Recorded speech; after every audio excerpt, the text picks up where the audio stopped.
What up? This is Rama Screen, and in the anticipation of Body Brokers, which arrives in theaters and on demand and on digital February 19th, I'm here talking with the writer director of this new film, John Swab. How are you, John? Good. How are you doing? Good, good, good. So let me start with the obvious question here first. What's the inspiration behind Body Brokers? I'm aware that in the film, it mentions that it's based on true events. Is that correct? Yeah. It's based on my own firsthand experience and a lot of people I'm friends with and know. Oh, how so? Can you elaborate? Yeah, I was a drug addict for close to like a decade, and I've spent about 2.5 years total in inpatient treatment centers. So this is one of the only things in my life I'm an absolute authority on is drug rehab. So Frank Grillo, Michael K. Williams, Jessica Roth, and even Oscar winner Melissa Leo. This is an impressive group of cast. How did you get them all on board this project? yeah, I mean, my producer Jeremy Rosen and I, we pride ourselves on casting and our relationships. And it Melissa is somewhat as a neighbor to me in upstate New York where I live. Hmm. Uh, Jeremy has been longtime friends with Michael K. Williams' manager, and we tried to get Mike on another project before. And yeah, so we just kind of network based on who we know and the relationships we have. So we got really lucky. It's a great cast. And was that an actual rehab facility that you shot this film at? No, it Oh, okay. wasn't. It was most of the film was shot in Tulsa, Oklahoma. It was obviously set in between Ohio and Los Angeles. So we had to, get creative with scouting locations and kind of match Oklahoma for California, which is not as hard as you think, really. But we did a pretty good job. But no, it was actual a residential home for part Hmm. of it, and then the other part was the Gillette estate, King Gillette Ranch. It's which is a pretty historic place in Los Angeles or Calabasas. Let's get to the heart of the matter here. What I get is that this film calls out profit motive healthcare system. What I'm wondering is how accurate is the math? Along the way, Frank Grillo's character keeps telling us, the audiences, how much revenue this so and so would bring in, and he says, "Do the math." How extensive is your research, John, in covering those details? Very extensive. So some of the math is from my own numbers and things people paid me or things like that. And then also I really did a lot of research with talking to quite a few treatment center owners, some Mm-hmm. of whom are complicit in this kind of stuff, in the illegal activities, and others who operate honest mom and pop type operations as well. And I really tried to. I got numbers from all of them, and I kind of tried to fact check and aggregate them all to somewhere in the middle of what I was being told. So in terms of the numbers, I did a lot of research to try and get this right and make sure it was accurate. This operation still going on? Have Yeah, they been yeah. It's uncovered? actually yeah. So COVID's actually really kind of helped this whole thing because everybody's looking the other way.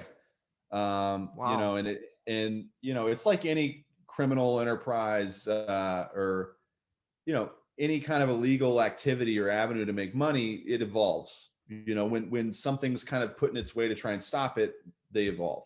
And the links they go to and the kind of the creative ends they come up with are really really incredible. I was talking to somebody the other day. Now they're using charities to buy, like, if I own a treatment center, Hmm. I'll start a charity and I'll use that charity to buy insurance policies for people to send to my treatment center.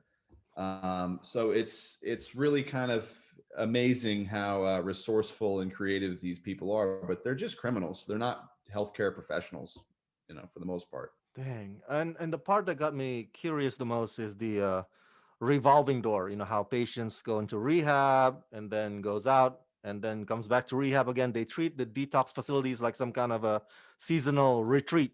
So how often does that happen out there? Does that And does that basically minimize the whole purpose of rehab? Yeah, I mean, I think by and large,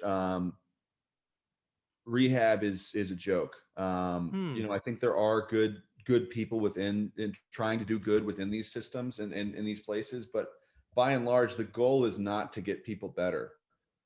It's really to kind of just band-aid their problem, and get them fixed up enough to go out and then come back when they're ready. It's more like a you know by and large. I mean, I've been to nice ones and I've been to really really bad ones. And at any place I've been, there's always the majority that's they're just doing what they call the rehab shuffle, and they're going in, coming out, bouncing around to different ones. I went to a few, uh, 5 or 6 times to where I knew the staff. They all knew me. It was like, hey, good to see you back. I'll see you soon. It was like, it's not it's not a good, there's not a lot of good-hearted and good motives going on in those places, at least from the top. A lot of the people that work there are very nice, but they don't have a lot of say in how the program is run. Sorry, I don't want to get too deep, but I gotta ask. So, what do you think is the solution? Because I am for decriminalizing drugs. I don't think we should imprison people for drugs. But if rehab is not the solution, then what is? I think it's educating people, Hmm. and letting them know, like, it's important and a really really powerful thing to ask for help, if you need help. And I think the problem is where we're telling people to go to for help is arguably as corrupt as the problem itself. So I don't have an opinion necessarily about the decriminalization of drugs. I, I, I need to look and think more about that. But for me, it's oversight, Hmm. or some kind of regulations on these treatment centers. Pretty much anybody can go start a treatment center. I went to one in Southern California. That's a very prominent one that is actually owned by a guy who's in Russia in prison for murder. Wow. So like there's a lot of really shady money backing these places because there's a lot of money to make. So I think until there's oversight in that industry, it's not the solution to you know to addiction. So I always recommend 12-step programs. I get people asking me all the time, or friends calling me for help, and I tell them that's the only place you can go that doesn't want anything from you except for you to be better and be a better version of yourself. And so, is that what this film conveys? Is it a cautionary tale to a certain extent?